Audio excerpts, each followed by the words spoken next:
What is up, comic fam? Welcome to the Legion of Comics. Happy New Comic Book Day. Today, we are not talking about new comic books. We are talking about this amazing actual hardback volume of Gotham, 1919 to 1939. If you want to know what this is, check this out.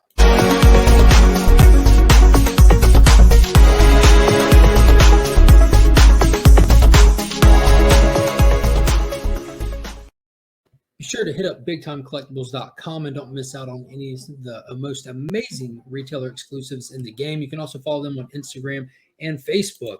Also, Justin's Comics over on Instagram. If you need anything cleaned or pressed, hit him up. For as little as $10 a book, he can take care of you with some of the fastest turnaround times. He can even submit your books directly to get graded from either grading company of your choice. If you use that promo code WeAreLegion, you can take advantage of that buy two, get one free offer he's got running right now. And currently, my wife is about to get a big thing of water dumped on her head. She's not paying attention, so let's let it happen. I tried. So today we are talking about Gotham. This is the unauthorized detailed account of Gotham 1919 to 1939. And this is from a really cool publisher. They're called Giant Panda King. And let's see. I did do a little YouTube short where I showed how they packaged it, which was awesome. So be sure to check that out. But that's their logo, that's their name. And even in the packaging, this was wrapped nicely in like brown paper, and it was sealed with an actual wax seal, like where they drip the wax and press it down. It's like legit wax sealed, like it's a old letter, like it was gonna they were about to send it through the mail via Paul Revere or something. I don't know. It was really cool. But the book is even cooler. And what it is, it's a collection of photos with little word tidbit articles and stuff where they take the idea of Batman, his rogues, and all of the associated character, and they inject them into real life history in the era of 1919 through 1939, and they see how, like, basically retcon real American history with Gotham and keep it confined to that 20-year, those 2 decades there. And it was really cool, like the whole concept of coming back from war and there's people being shell shocked and how women had to stay behind and take up the jobs that men were doing at the time, and how women's suffrage came into play, how prohibition comes into play, how J. Edgar Hoover and the task force to take out American crime mobs went into play, and they just turn it into Gotham. They treat Gotham like it's a special city in American history, where it was kind of like a forward-thinking, more progressive city. So you had a little bit of everybody present, and it kind of allows us to use the characters that we know today and put them in their proper places, but back in this time era. And it was really interesting. And I'm about halfway through the actual book, reading it cover to cover. And it's great because they do it chronologically. It's not just an information dump, which it's definitely got all the details of an information dump. But again, it's telling a chronological story as you go. And they have professional photographers. They have amazing people doing makeups and suits where they're taking these characters that we know and putting them into a 1920s era, what they would look like then if it was a real deal. Even like more obscure characters, and they do not leave anybody out. I'm telling you, everybody, even down to Azrael as Batman during the Nightfall era, is covered in this. And the way that they formatted it is interesting because you get, like I said, those photos of them and just small word excerpts. So the book, though it's huge, you actually get through it really quick. And I don't want to waste too much time because I did spend some time actually flipping through it where you can actually see more of it. And if you need to, pause the video as I go and check out some of these photos. They are worth looking at. You just get stuck on some of them. And I'm sorry, but there's no way to cover all however many 100 pages, 245 pages of goodness that's included in this book. Well, let's go ahead and check some of it out. So here we have it, the unauthorized detailed account of Gotham, 1919 to 1939. While it'd be great to go through this whole book with you, it is just way too thick to do that. So we will hit some of the highlights and look at some of the cool stuff. I'll try to catch it, but there's just so much in here that's awesome. Even the back of the book is great. It comes with a bunch of these images put together like it's on a detective's table. It gives you a synopsis of what you can expect from in here. And there are numerous disclaimers on it, including the very front page. It tells you this is not authorized by DC Comics. But, man, from the quality of it, you would think that they have their full permission. But right off the bat, you get a great quote from J. Edgar Hoover. What's important at this time is to re-clarify the difference between heroes and villains. And he was a very interesting character. Some great stuff out there about him.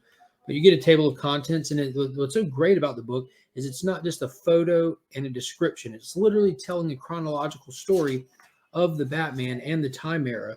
And you get this great introduction right here that kind of lets you know what you're in for, and a little bit of setup where it's explaining how like people coming home from World War One really opened the door for this, and the condition that our nation was in, having left the women behind and them stepping up to the plate and everything, and the whole prohibition era and just the rise of the American mobsters. And they really just intertwine this into the real life American history, which makes it that much more fascinating. But right off the bat, you get it first introduced to Bruce Wayne, of course, who is the Batman. And then they kind of build from there. You start seeing his network and his support, starting with his family, where his drive to being Batman comes from. I love how they have the photos of like old school sepia out, like these old 1800 photos, even. They went above and beyond. So naturally, we build from Batman to Alfred, to Lucius Fox, to Leslie Tompkins. So you already have his home, his business partner, his medical partner, and then Harvey Dent. And this is really cool, specifically with Harvey, how they played like the wounds to his face was a unfortunate casualty of war. He got hit in the face with shrapnel, and he has one of these tin masks. So if you've ever watched Boardwalk Empire, you actually saw this in play in that show, where a gentleman coming home from World War One wore a tin mask to hide the scars that he had. But it's pretty wild. So they do banners and all kinds of stuff to show where he ran for district attorney, how him and Bruce were intertwined as kids. Then it starts building even farther with some of the other founding members of Gotham. You have the Cobblepots, you have the Waynes, the Elliots in this. But you get James Gordon looking like a police officer from the 1800s, of course. But it is really wild. Then we get into Catwoman, and it goes on into the first kind of colorful villain, which was Clock King. And the way they played it, they called him that due to the timers he would put on his bombs. Carmine Falcone and the structures of the gangs in there. Egghead, who is his right-hand man. Now, this really got me huge. Like, this is a photo of Bruce Wayne while he was out on his travels, and this is his possessions that was left behind with the League of Assassins. And inside them, there is this card where he met Zatara, which is Zatanna's father. And it's cool because you might not be able to see it, but Zatara signed it from one man of mystery to another, to Bruce. Like, I thought that was fantastic. Really cool. Ted Grant, the Wildcat, who helped train Bruce.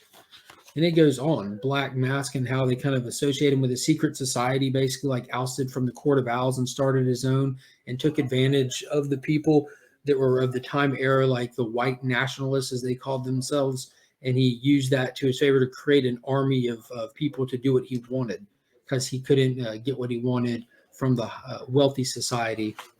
Goes into the Batcave, and it just continues on building and building. But there's one of the good ones right there. The Joker is what they consider in this to be the first actual costumed villain, like absolute psycho. They did so well putting these photos together. Like it's truly menacing. Like that is truly scary the way that they've got him. And with the minimal colors on it, like they're faded out and stuff. It's just, it is so good. And then it goes on and you get a whole really cool page of the Joker and like little newspaper clippings and exploits. And just skipping ahead a little bit because there's so many. You got Hugo Strange in here, Batgirl looking like a dancer of the time. Then it gets into the dark years where we actually get introduced now to Two-Face with that tin mask off. It's really, really wicked, the level of detail that has been put into this. You get shots of weaponry that's been found and possessed by the police officer, Julie Madsen, Lady Shiva even. Like, they go deep into the lore of characters.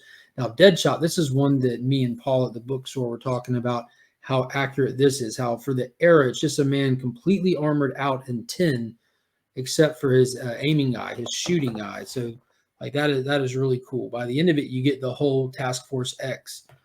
But, yeah, we're going to have to flip through some of these a little quicker. Talia al Ghul, O Sensei, Maxie Zeus. The Mad Hatter's a really cool one. Like big hats off to these artists and these actors or models. Tweedledee Tweedledum, the Bat Signal. Now we're getting into good stuff now. Robin #2, Jason Todd. Now compared to, and I'm past it, but can't go back now. This version of Robin is way more dressed down. You can tell, like as my wife said, he definitely looks like a street kid. And then they, again, because they're telling a chronological story, you get introduced to Harley and Joker's romance. And as you go on, let's see, oh yeah, Clayface looking like the Elephant Man, John Merrick or something. Batmite even. Let's see, there it is. Now that hits you right in the feels. This is the outfit for Jason Todd after he's been bludgeoned and killed by the Joker. Like it is just wicked, just stained in blood and everything. And Joker with the crowbar, just these nightmare fuel photos. It is absolutely wild. Gotham and the Batman. You get Killer Croc. Ace the Bat Hound even makes an appearance. Condiment King, which is just everybody. Azrael looks awesome. The whole Order of St. Dumas is covered in here in great detail. Like Solomon Grundy, they play it like he's a victim of incest and crazy strength. Mr. Freeze, wow, absolutely wow. I can't imagine if we get the opportunity to see this character in a modern comic. I mean, a modern movie done better and done again. King Snake, Kane, Lynx, Black Spider, the Black Bat. Trying to flip through as much as I can for you guys. I mean, if you want to see the photos, you can always pause it. But we got Talon and the whole Court of Owls era is covered in here as well. Silver St. Cloud. Even Matches Malone gets mentioned early on. Hashtag go matches. And look at these shots of Batman. It's just absolutely crazy. And you can see how his suit is updated in this versus those first ones that they show in the beginning of it. Like he goes through the changes with himself as well. Then we get Tim Drake, and his suit is more reminiscent of what Tim's would be with the whole Red Robin persona coming on. Batwoman and the Huntress. Red Hood. So Jason makes his comeback. We have Merlin. Onyx, Deadshot, or Deathstroke. That is just wicked awesome. Done so well. Hook, Silver Monkey. Professor Ojo, Bronze Tiger. And it just goes on and on. Ra's al Ghul, the Shadow War kicks off the Nightfall. So we do get Bane. We do get the breaking of the bat. Spoiler, Man Bat. Look at that one. My God, that is just wicked awesome. Batwing, who's actually a pilot flying a plane versus the high-tech suit. There's Bane going through the era of breaking his bat. Azrael taking up as Batman. And then it kind of gets into some death masks. You got the Creeper right there, just wicked Professor Pig. And then getting to a little bit of the extras and stuff in the back. And then Damien, if I could get to the back here. There's so much awesome stuff. Red Wing. All right. Then we get what the page that I just lost it on was Task Force X, the entirety of the Suicide Squad there as it was played out in this universe, this story they were telling. So the big difference is Nightwing is actually on the team. But then we get the entire Justice League. And then finally we get The Dark Knight Returns, 1955, with Old Man Bruce and the new Robin there. What was her name? Cassie or something like that. In the credits, and just take this out. But it is absolutely awesome. I highly recommend this. Anybody, you do not believe how hooked you will be immediately. They do such a great job of winding this together and telling you a fantastic story.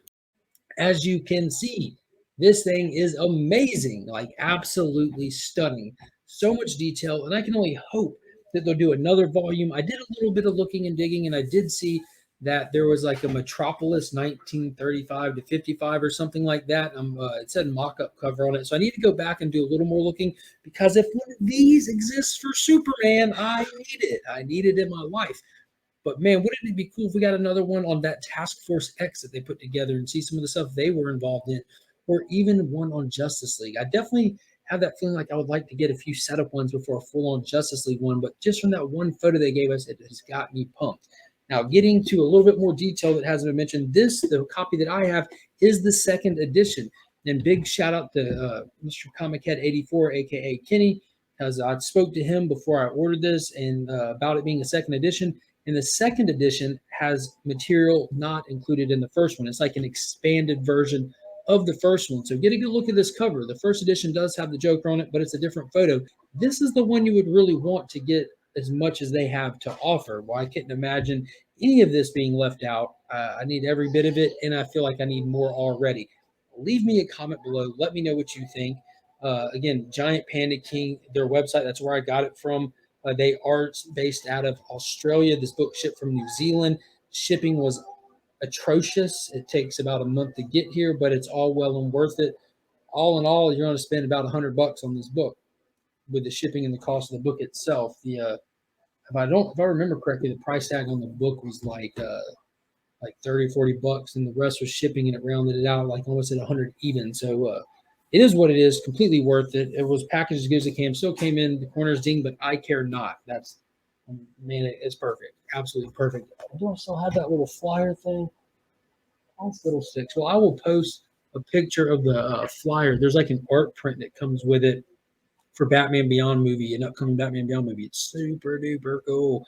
So be sure to check out my IG page and see that. I'll post it, try to post it Friday or something. But I appreciate you all watching. Hit that subscribe button if you have not already. Consider joining the channel, becoming a member of the Legion. Do not miss out on the opportunity. Like I said before, I've got the big time collectible with this book going into it, a bundle for We Live, as well as one of those Heroes Initiative JLA Avengers trade paperback will be included in this month's giveaway for the channel members. So if you want to be part of that, hit that button, join the Legion.